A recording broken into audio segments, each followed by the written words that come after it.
Halo teman-teman semua, hari ini saya ingin menceritakan tentang syarat dan ketentuan yang ada di dalam exchange counter. Ya, buat Anda yang mungkin belum mengerti bagaimana caranya melakukan transaksi di dalam exchange counter, bisa nanti minta ya ke para pengundang Anda supaya bisa dapat link tentang video tutorial bagaimana caranya melakukan transaksi di dalam exchange counter. Oke, nah perlu diingat bahwa ada tiga pihak di dalam exchange counter ini.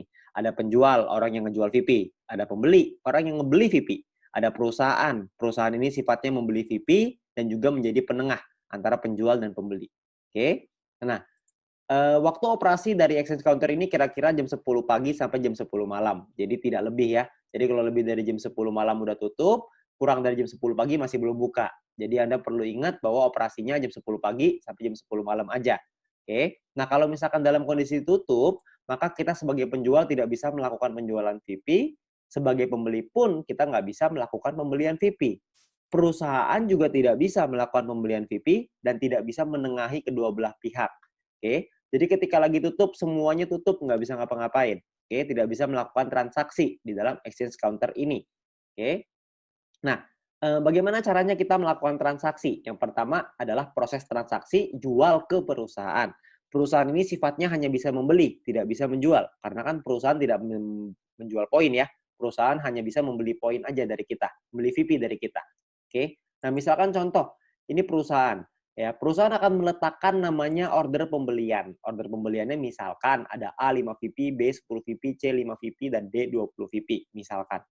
Dan kita punya 10 VP untuk kita jual nih. Nah, kita misalkan mau ngejual ke perusahaan, maka kita akan kejual ke B. Ketika kita menjual ke B, maka statusnya dari tertunda akan berubah menjadi status proses. Ketika menjadi status proses, maka perusahaan akan melakukan transfer ke kita. Ketika melakukan transfer ke kita sebagai penjual, kita akan diminta untuk melakukan konfirmasi. Setelah kita melakukan konfirmasi, maka secara otomatis penjual akan mengembalikan VP-nya ke perusahaan atau VP diambil lah ya sama perusahaan. Perlu diingat bahwa perusahaan akan mengalokasi dana dari profitnya sebesar 50% maksimal dari keuntungan perusahaan yang akan dikembalikan lagi ke member. Jadi order pembelian ini akan disesuaikan dengan profit perusahaan. Oke. Nah, ada lagi proses kedua yaitu proses jual beli antara member ya. Kenapa harus ada jual beli sih antara member? Karena sederhana sekali, gampang gitu ya. Karena banyak banget member yang pengen beli VIP, gampangnya gitu. Banyak banget member pengen beli VIP untuk apa? Supaya mereka bisa membeli paket yang lebih tinggi, supaya mereka bisa menikmati keuntungan yang lebih tinggi. Tapi Anda nggak usah khawatir, karena beli ini tidak bersifat wajib ya, tidak bukan keharusan, tapi opsional. Kalau Anda mau, monggo, silahkan. Kalau Anda nggak mau, juga nggak apa-apa. Oke, prosesnya kurang lebih seperti ini. Anda sebagai pembeli, Anda akan meletakkan order pembelian. Misalkan si A akan taruh 5 VP, si B taruh 10 VP, si C taruh 5 VP, si D taruh 20 VP. Dan Anda sama nih, Anda cuma punya 10 VP. Anda misalkan milih si B. Oke, Anda klik si B, maka sama juga prosesnya, statusnya ya, dari tertunda akan berubah menjadi proses. Ketika berubah menjadi proses, maka pembeli akan dikasih waktu 3 jam untuk melakukan transfer ke penjual. Kalau dalam 3 jam ini tidak dilakukan transfer, maka pembelian tersebut batal. Kalau pembelian tersebut batal, maka si pembeli harus melakukan order pembelian ulang supaya VP-nya dia bisa supaya dia bisa beli VP ke penjual ya. Nah, ketika misalkan kita bicara kalau jalan aja deh, kalau kalau semua prosesnya jalan. Kalau jalan, maka si pembeli akan dikasih satu list nih, ada penjualnya siapa, VP-nya berapa, jumlahnya berapa, nama rekeningnya berapa, nomor rekeningnya berapa. Jadi di sini akan ada list-nya, ada datanya nanti. Nah, perlu diingat Anda sebagai pembeli, Anda harus pastiin nomor rekening dan nama rekeningnya sama antara di exchange counter dengan di bank. Jangan sampai berbeda. Kalau misalkan beda, nanti salah transfer repot, nggak bisa diapa-apain. Ya, jadi Anda perlu pastiin dulu nomor rekening sama nama rekening sama. Kalau sudah sama, baru ditransfer. Kalau nggak sama, Anda bisa chat ke penjual, sorry. Anda bisa pastiin dulu tuh, nomor rekeningnya bener nggak nih? Si penjual masukin nomor rekeningnya udah bener atau belum? Kalau misalkan salah, jangan ditransfer. Ingat ya, jangan ditransfer. Oke? Nah, kalau misalkan sudah benar, Anda melakukan transfer misalkan, maka si pembeli melakukan transfer. Setelah melakukan transfer, maka di dalam sistem akan meminta untuk Anda mengunggah bukti transfer. Ya. Setelah Anda mengunggah bukti transfer, maka si penjual akan diminta untuk melakukan konfirmasi. Kalau si penjual melakukan konfirmasi, maka secara otomatis penjual akan mengirimkan VP-nya ke si pembeli. Sederhana sekali. Oke, tapi kita sama-sama tahu dalam proses seperti ini transfernya kadang-kadang bermasalah. Nah, kalau misalkan transfernya bermasalah gimana? Transfer masalahnya itu maksudnya apa sih? Maksudnya gini loh. Ada orang misalkan salah transfer, jumlahnya salah. Ada juga yang mungkin bukti transfernya palsu. Ada juga mungkin yang transfernya kelebihan, nggak mungkin lah ya kalau kelebihan. Ya, jadi mungkin banyak masalah lah ya. Masalahnya apapun itu, maka sebagai pembeli dan sebagai penjual Anda bisa melakukan protes. Ya, kalau Anda melakukan protes, maka secara otomatis akan diminta untuk mengunggah bukti transfer sebagai pembeli, sebagai penjual Anda akan diminta mutasi rekening. Salah satu pihak pasti ada yang salah. Jika ada yang terbukti bersalah, maka manajemen berhak untuk membekukan akun VTube tersebut hingga pemberitahuan lebih lanjut. Ya, jadi Anda kalau misalnya Anda yang mau nipu, ujung-ujungnya Anda juga yang rugi. Jadi lebih baik jangan nipu, lempeng-lempeng aja. Ya, kita ikutin aja alur mainnya, kita cari uang dengan halal. Oke? Nah, lalu ada syarat dan ketentuan umum.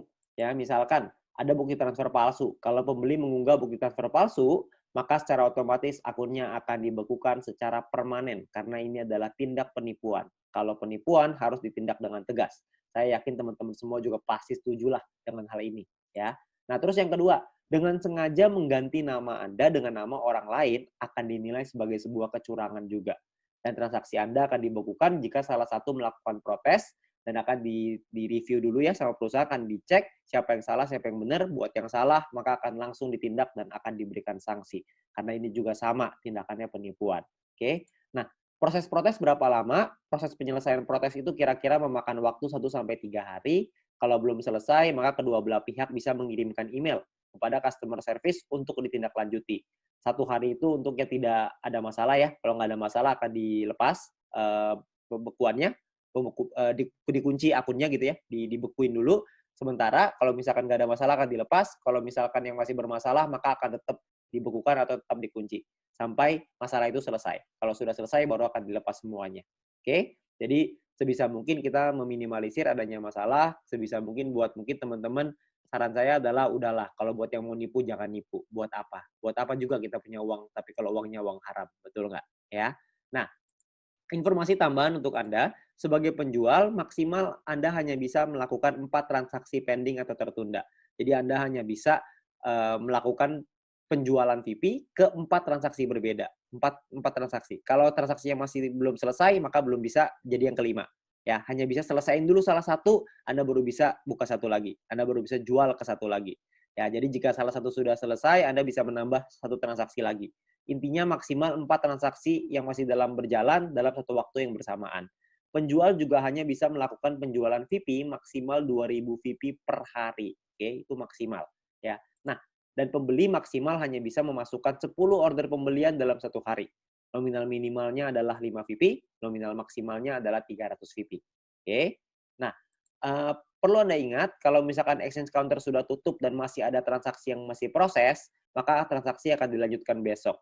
Misalkan contoh, kalau misalkan Anda melakukan transfer misalkan jam 9.30 malam, ya Anda mengunggah bukti transfer nih 9.30 malam. Sayangnya si penjual lupa, nggak ngeliat-ngeliat lagi. Pasar keburu tutup. Ya, terus gimana dong? Uangnya udah ditransfer nih, nanti saya rugi dong apa segala macam. Tenang aja, Anda nggak bakal rugi karena pembelian Anda, proses pembelian Anda itu masih dalam proses. Jadi bisa dilanjutin besok. Ketika pasarnya sudah buka lagi, penjual melakukan konfirmasi, VP juga akan transfer ke Anda secara otomatis. Oke? Jadi Anda nggak usah khawatir, ini semuanya aman. Ya, jadi Anda nggak langsung hilang tiba-tiba gitu order pembeliannya. Nggak. Jadi ordernya tetap ada. Nah, sangat disarankan untuk tidak melakukan transfer di atas jam 9.30 malam, supaya menghindari hal-hal seperti ini. Ya, jadi kalau misalkan sudah lewat dari 9.30 malam, sebisa mungkin janganlah kita melakukan transfer. Kalaupun melakukan transfer, Anda perlu tahu bahwa ada kemungkinan akan dikonfirmasi besok hari. Ya, tapi Anda nggak usah khawatir, itu semua aman. Ya. Nah, mungkin itu aja syarat dan ketentuan dan bagaimana caranya melakukan transaksi di dalam exchange counter. Ya, maka Anda perlu ingat bahwa exchange counter ini adalah tempat kita melakukan transaksi, tempat kita menghasilkan penghasilan dari sini ya. VP kita jadi penghasilan untuk kita. Jadi mari kita jaga sama-sama. kalau misalkan buat Anda yang mungkin ada yang mau nipu, saran saya janganlah. Buat apa kita punya uang haram, hasil nipu buat apa? Ya lebih baik kita usahakan di sini, kita perjuangkan, kita kerja keras, kita cari uang yang halal, supaya juga bermanfaat untuk kita dan keluarga. Oke, mungkin sekian dari saya, terima kasih.